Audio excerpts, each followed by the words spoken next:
Friends, welcome to my channel UPSC motivation and आज हम लोग जो है AU PGAT पॉलिटिकल साइंस का टॉप 20 मोस्ट एक्सपेक्टेड क्वेश्चन करने वाले हैं। इसके एग्ज़ाम में आने के चांसेस बहुत ज़्यादा हैं और आप इस क्वेश्चन को ज़रूर करके जाइएगा।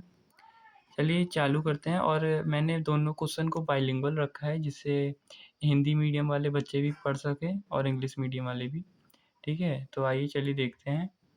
तो क्वेश्चन नंबर 1 की तरफ बढ़ते हैं, है ना। और अगर हो सके तो आप लोग चैनल को लाइक करिएगा, शेयर करिएगा और सब्सक्राइब करिएगा, जिससे मुझे भी मोटिवेशन मिले ऐसी और वीडियोस बनाने का, है ना। क्योंकि काफ़ी मेहनत लगती है ये वीडियोस बनाने में, है ना। तो चलिए चालू करते हैं और आई होप आपकी एग्ज़ाम की प्रिपरेशन अच्छी चल रही होगी। ठीक है, तो का इंग्लिश में देखिए लिखा हुआ है, who is known as the father of political science. तो फादर ऑफ पॉलिटिकल साइंस, राजनीतिक विज्ञान का जनक किसे कहा जाता है? तो वो जो थे अरस्तू थे, एरिस्टोटल। ठीक है, उन्हें कहा जाता है। उसमें उन्होंने कॉन्स्टिट्यूशन, सिटीजनशिप इसकी बात की है अपने, है ना। इसलिए कहा जाता था क्योंकि और एक एक क्वेश्चन और पूछा जाता है इससे रिलेटेड, वो आप याद रखिएगा।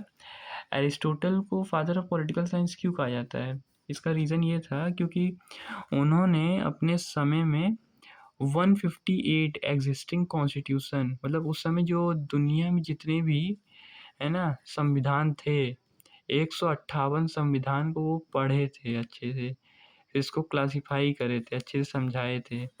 इसलिए इनको फादर ऑफ पॉलिटिकल साइंस कहा जाता है। ठीक है, अगर हम लोग आगे चलते हैं, according to Plato what should the rule of the ideal state. तो आइडियल स्टेट, है ना, आदर्श राज्य कैसा होना चाहिए, मतलब आदर्श राज्य में किसका शासन होना चाहिए, है ना, किसका रूल होना चाहिए आइडियल स्टेट में। तो वो प्लेटो कहते हैं कि फिलोसफर किंग जो है केवल वही रूल करें, है ना। क्या कहते हैं, आइडियल स्टेट में। और बाकी का जो सोल्जर, देखिए ऑप्शन नंबर ए लिखा हुआ है, आप देख सकते हैं। ऑप्शन नंबर ए में जो सोल्जर लिखा है, सोल्जर क्लास के पास क्या होता था, वो करेज होता था, है ना। फिलोसफर के पास क्या होता था, विजडम होता था। मर्चेंट और जो फार्मर होते थे वो लैक करते थे रीज़न को, है ना। तर्क नहीं था इन लोग के पास, इसलिए ये लोग प्रोड्यूसर क्लास थे, है ना, क्योंकि फिलोसफर क्लास सबसे इंटेलिजेंट। चलिए क्वेश्चन नंबर नेक्स्ट क्वेश्चन में बढ़ते हैं। Question number 3, man is by nature a political animal. ये कौन कहा था? इसको जो था एरिस्टोटल ने कहा था, अरस्तू ने, कि एक इंसान जो है, मनुष्य जो है, राजनीतिक प्राणी है। ओके, तो इसको आप याद रखिएगा, ये क्वेश्चन काफ़ी ज़्यादा पूछा जाता है कोर्ट के फॉर्म में, है ना। और इसका मतलब भी आपको बता देता हूँ, और इस पूरा एक और पूरा कोट पूछा जाता है, कभी कभी आ जाता है। Man is by nature a political animal, इधर अ बीस्ट और अ गॉड, है ना। जो मनुष्य है वो राजनीतिक प्राणी है ना। वो या तो भगवान है या तो जानवर है। ठीक है, अगर वो स्टेट की बिना रह रहा है तो, इसलिए ये आप याद रखिएगा। उसके बाद चलते हैं नेक्स्ट क्वेश्चन पे। देखिए क्वेश्चन नंबर, है ना, 4th पे, हु wrote द प्रिंस, है ना। द प्रिंस किसने लिखा था? द प्रिंस जो है मैकियावेली की किताब थी दोस्तों, है ना। और मैकियावेली ने लिखा था। ठीक है, ये हॉब्स की जो किताब है, हॉब्स की किताब का नाम याद रखिएगा, लेवाइथन। इस पे क्वेश्चन पूछे गए हैं इसलिए मैं बता रहा हूँ आपको, है ना। हॉब्स का ज़्यादा पूछा जाता है। ठीक है, हॉब्स की देखिए, ये देखिए नेक्स्ट क्वेश्चन में आ जाइए आप। हॉब्स की फेमस बुक कौन सी थी? जो हॉब्स की फेमस बुक थी वो देखिए ये क्या थी, लेवाइथन थी। ऑप्शन नंबर ए इसका आंसर होगा, है ना। इसमें इन्होंने सोशल कॉन्ट्रैक्ट और सॉवरनिटी, एब्सोल्यूट सॉवरनिटी, है ना, की बात की थी। संप्रभुता होता है सॉवरनिटी का मतलब, इसको याद रखिएगा। ठीक है, और इसमें इन्होंने कॉन्ट्रैक्ट की बात की थी कि सोशल कॉन्ट्रैक्ट कैसे, इनका एक कोड भी है कि मतलब कोड नहीं, आप यही याद रखिए सिंपल सा, कि जो स्टेट ऑफ नेचर था ना उसमें कहते हैं war of all against all, ये कोट है, याद भी कर सकते हैं आप। तो इसमें क्या था कि सब आपस में लड़ रहे हैं, है ना? ये था। इसमें वो कहते थे हॉब्स कि उस समय सब आपस में लड़ रहे हैं, पूरा अराजकता है ना? और सब चीज़ मतलब स्टेट ऑफ नेचर में अनस्टेबल है, अनस्टेबिलिटी बहुत है, ठीक है? तो नेक्स्ट क्वेश्चन पे चलते हैं। बस आप इतना ही याद रखिए। लॉक की नेचुरल राइट की थ्योरी क्या थी? लॉक के नेचुरल राइट में देखिए 3 वर्ड थे, ये आपको याद रखना होगा। लाइफ, लिबर्टी और प्रॉपर्टी, है ना? ये 3 चीज़ों की बात की गई थी, है ना? ठीक है? लॉ के अकॉर्डिंग गवर्नमेंट का काम लाइफ, लिबर्टी और प्रॉपर्टी को प्रोटेक्ट करना है। और मैं आपको एक बात बताना चाहूँगा, पिछले वीडियो में मैंने अपलोड किया था, एक बच्चे ने कहा था कि यहाँ पे मैंने एक्सप्लेन नहीं किया था, इसलिए मैं इस वीडियो में एकदम अच्छे से डिटेल में एक्सप्लेन करता चल रहा हूँ सारा टॉपिक। और बाकी मैं आपको बताना चाहूँ कि मैंने इसलिए इंग्लिश में एक्सप्लेनेशन लिखा भी हुआ है। जिस बच्चे को मतलब अगर समझना है तो वो पढ़ सकता है, ठीक है? तो चलिए नेक्स्ट क्वेश्चन पे चलते हैं। The concept of general will was given by, general will का कॉन्सेप्ट है वो किसने दिया था? तो जनरल विल का जो कॉन्सेप्ट है वो क्या कहते हैं, रूसो ने दिया था। ये आपको याद रखना है। इसमें पब्लिक इंटरेस्ट और कॉमन गुड की बात की थी इन्होंने, ठीक है? फिर उसके बाद हम लोग नेक्स्ट क्वेश्चन पे चलते हैं।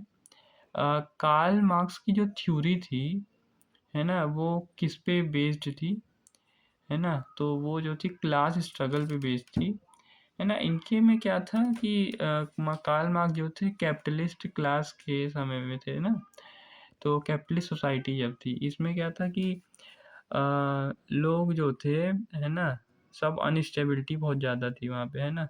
वहाँ पे 2 क्लास में डिवाइड था, एक होता था बुर्गीज़, है ना? एक होता था प्रोलेटेरिएट। ये 2 नाम याद रखिएगा, एग्ज़ाम में पूछता भी है। तो 1 वर्ड में पूछ सकता है, मतलब एमसीक्यू में पूछ सकता है, ऑप्शन में देके, है ना? तो एक होता है बुर्गीज़ और एक होता है प्रोलेटेरिएट। बुर्गीज़ जो होते थे वो जो रिच क्लास होते थे, जो अमीर लोग होते थे, उन वो लोग होते थे। और एक होते थे प्रोलेटेरिएट, है ना? ये होते थे प्रोड्यूसर क्लास होते थे, है ना? जो काम करते थे, पैसा कमाते थे, इसलिए इनको कहा जाता था बेस ऑफ सोसाइटी, ठीक है? ये लोग जो होते थे मर्चेंट, आर्टिसंस, ये सब होते थे, ठीक है? तो चलिए नेक्स्ट क्वेश्चन पे बढ़ते हैं। है ना? उसके बाद गांधी का पॉलिटिकल मेथड क्या था? आप तो ये तो जानते ही होंगे, है ना, बहुत अच्छे से, कि गांधी जी जो थे, मोहनदास करमचंद गांधी, उन्होंने अहिंसा का रास्ता चुना था। वॉयलेंस वॉयलेंस को उन्होंने मतलब, है ना, एकदम से मतलब रिफ्यूज़ करा था, है ना? इन्होंने नॉन वायलेंस का रास्ता चुना, जिसको हम लोग सत्याग्रह कहते हैं। और एक और क्वेश्चन जो है बेहद पूछा जाता है, सीयूटी पीजी एग्ज़ाम में पूछा गया है। मोहनदास करमचंद गांधी जो थे, है ना, जो सत्याग्रह थे, वो किसको सत्याग्रह मानते थे सबसे बड़ा? तो उन्होंने एक अपनी किताब लिखी थी, मैं आपको बता देता हूँ। उनके किताब का जो नाम था वो था क्या कहते हैं, एक सत्यवीर नी कथा, की गुजराती में ट्रांसलेशन की थी, सोक्रेट्स की किताब, जो वेस्टर्न पॉलिटिकल थॉट के बड़े थिंकर हैं। तो वो वहीं से इंस्पायर थे गांधी जी, है ना? तो इसलिए उन्होंने सत्याग्रह को रास्ता चुना था। अगर मतलब बैकग्राउंड आपको पता होना चाहिए, जिससे कि आपके क्वेश्चन सॉल्व करने की एबिलिटी बढ़ती है, ठीक है? तो doctor B R Ambedkar was chairman, किसके चेयरमैन थे? ड्राफ्टिंग कमेटी के चेयरमैन थे। कौन? बी आर अम्बेडकर, ठीक है? और फिर उसके बाद नेक्स्ट क्वेश्चन पे चलते हैं। Fundamental right are contained in, तो फंडामेंटल राइट आपको याद रखना है कौन से पार्ट में है, ये बहुत पूछा जाता है। पार्ट 3 में है। तो मैं आपको बता दूं, ये AUPGAT का जो पैटर्न है, इसको मैंने काफ़ी ज़्यादा एनालाइज करके बनाया है। और उसमें ऐसे ही फैक्चुअल सवाल आप क्वेश्चन पेपर उठाएंगे पिछले साल के, जितने भी साल के हुए हैं, तो उसमें ही ऐसे ही डायरेक्ट क्वेश्चन पूछे गए हैं। अगर आप इनको करके जाते हैं तो इसमें से क्वेश्चन ना हो सकता है रिपीट करें। तो इनको अच्छे से पढ़ के जाइएगा दोस्तों, ठीक है। चलिए नेक्स्ट क्वेश्चन पे चलते हैं। Which article provide right to constitutional remedies, ठीक है। इसमें अगर आप देखेंगे क्वेश्चन, कॉन्स्टिट्यूशनल रेमेडीज है बोला गया है, तो ये आर्टिकल नंबर जो है 32 में लिखा हुआ है ना। इसको आपको डिटेल में पढ़ने की ज़रूरत नहीं है, ये इतना नहीं पूछा जाता, डायरेक्ट पूछता है। बस आप ये याद रखिए, अम्बेडकर ने constitutional remedies, right to constitutional remedies article number 32 जो है, इसको हर्ट और साउल कहा था कॉन्स्टिट्यूशन का, ठीक है। और एक चीज़ और याद रखिएगा, अगर क्वेश्चन आता है आर्टिकल नंबर 31 जो है, उसको जो है अमेंडमेंट से, कॉन्स्टिट्यूशनल अमेंडमेंट एक्ट से हटा दिया गया था, ठीक है। तो अगर एग्ज़ाम में पूछे कि कौन से आर्टिकल 31 को कौन से आर्टिकल को हटाया गया है, अगर आर्टिकल दे दे जैसे कि 30, 31, 32 है ना, तो आपको आर्टिकल 31 मेंशन करना है, ठीक है, कि कॉन्स्टिट्यूशन में कौन सा आर्टिकल नहीं है, ठीक है, अमेंडमेंट करके हटाया गया या फिर। तो आइए नेक्स्ट क्वेश्चन पे चलते हैं। The basic structure doctrine was established in, जो बेसिक स्ट्रक्चर जो था डॉक्ट्रिन का, वो किससे कौन से केस में एस्टेब्लिश किया गया था। ये है ना, AUPGAT का मतलब one of the most famous topic है। इसमें आपको बता दे रहा हूँ, केशव नंदा भारती केस था, ऑप्शन नंबर बी, आप देख सकते हैं आंसर लिखा हुआ है ऑप्शन नंबर बी, है ना।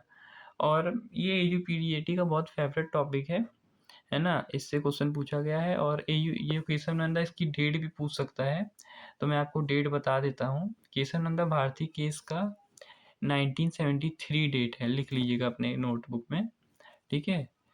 फिर आते हैं नेक्स्ट क्वेश्चन की तरफ। रियल एग्जीक्यूटिव इन इंडिया किसे बोला जाता है ना। तो अब आपको लगेगा कई लोगों की प्रेसिडेंट, है ना, प्रेसिडेंट नहीं होता है, प्राइम मिनिस्टर होता है, और काउंसिल ऑफ मिनिस्टर जो होते हैं। काउंसिल ऑफ मिनिस्टर क्या होता है, काउंसिल ऑफ मिनिस्टर वो होते हैं जैसे कि IAS ऑफिसर, सेक्रेटरी, है ना, उनके, जो प्रेसिडेंट के साथ लॉ बनाने में, उनका डिसीजन लेने में मदद करते हैं, ठीक है।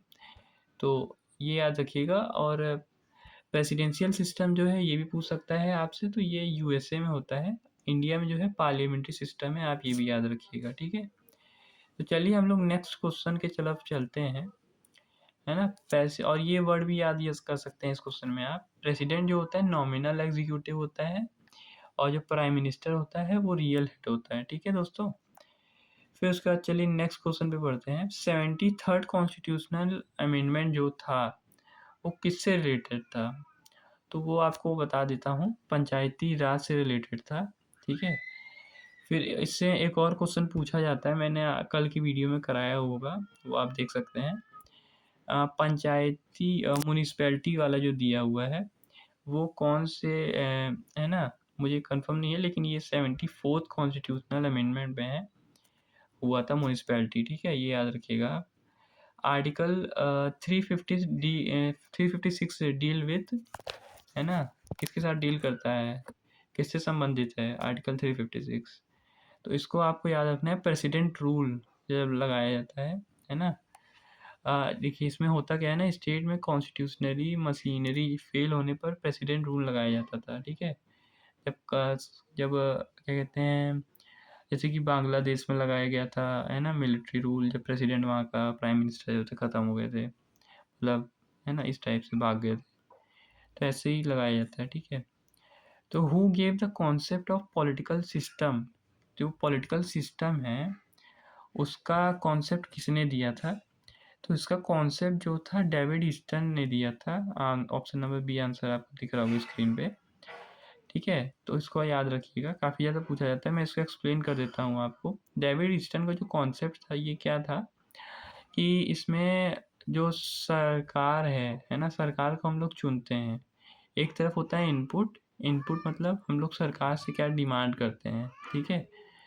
फिर उसके बाद आउटपुट क्या निकल के आता है। अगर आउटपुट नहीं आता है दोस्तों, तो आउटपुट अगर नहीं आता है तो क्या कहते हैं, हम लोग सरकार को बदल देंगे, है ना, सरकार को हटा देंगे उसके पद से, अगले इलेक्शन में वोट नहीं देंगे, तो ऐसे होता है, ठीक है। फिर उसके बाद परमानेंट मेंबर ऑफ UNSC, है ना? कि मेंबर कौन-कौन से हैं, ये आप डायरेक्ट याद रखिए। कितने मेंबर हैं पहली बात? 5 मेंबर हैं, ठीक है? कौन-कौन है? यूएसए है, यूके है, फ्रांस है, रसिया है और चाइना है। ये परमानेंट मेंबर है यूएनएससी के। पंचशील पूछा जाता है, नेक्स्ट क्वेश्चन पे आते हैं। पंचशील इज रिलेटेड टू, ठीक है? तो पंचशील किससे रिलेटेड है? पीसफुल कोएग्जिस्टेंस से। इंडिया चाइना एग्रीमेंट और पीसफुल कोएग्जिस्टेंस से पंचशील डायरेक्टली लिंक्ड है, ठीक है? इंडिया चाइना एग्रीमेंट हुआ था और पीसफुल कोएग्जिस्टेंस की वजह से लिंक्ड है, ये याद रखिएगा। ये पूछा जाता है, ठीक है, डायरेक्ट ऐसे ही। Who is known as the father of Indian constitution? तो ये आप अगर पढ़े भी होंगे तो ये बहुत ज़्यादा फेमस क्वेश्चन है, जो एयू में पूछा भी गया है और पूछा जाता है। डायरेक्ट क्वेश्चन आता है ये। तो बी आर अम्बेडकर जो थे फादर ऑफ इंडियन कॉन्स्टिट्यूशन कहे जाते हैं, ठीक है? ये आपको याद रखना है। इसका ऑप्शन नंबर सी है, ठीक है? और ये यहीं पे हम लोग का जो है ख़त्म होता है ना? और ये क्वेश्चन अगर आप एक दिन एग्ज़ाम के पहले रिवाइज़ कर लेते हैं तो आपके सबसे ज़्यादा हाई फ्रिक्वेंसी है कि यही क्वेश्चन आए। अगर आपको पीडीएफ चाहिए होगा आप कमेंट करिए। मैंने बोला था, किसी बच्चे का कमेंट नहीं आया कि टेलीग्राम ग्रुप बनाएं। अगर आप चाहते हैं तो बताइए, मैं आपको पीडीएफ प्रोवाइड कर दूंगा, ठीक है? आई होप आपको वीडियो पसंद आई होगी। अगर पसंद आई हो तो हमारी वीडियो को लाइक करिएगा दोस्तों, और शेयर करिएगा, है ना? और मैं ऐसी और सीरीज़ लाता रहूँगा। और मेरा मकसद जो है ना, जो था टॉप 100 की सीरीज़ मैं वापस लाऊँगा, क्योंकि उसमें जो था टाइम काफ़ी ज़्यादा लग जा रहा था, है ना? मैं वीडियो लेंथी नहीं करना चाह रहा था, लोगों को टॉपिक समझना था, तो उसमें मैंने केवल टॉपिक का क्वेश्चन डायरेक्ट कराया था, ठीक है? एक्सप्लेन नहीं किया था। तो इस वीडियो में मैंने एक्सप्लेन भी किया है। आई होप सो आपको अंडरस्टैंडिंग मिली होगी, है ना? जो बताया है, एक वीडियो को दोबारा देख लीजिएगा, ठीक है? जिससे आपकी कॉन्सेप्ट की क्लैरिटी हो जाएगी। थैंक यू वेरी मच, है ना?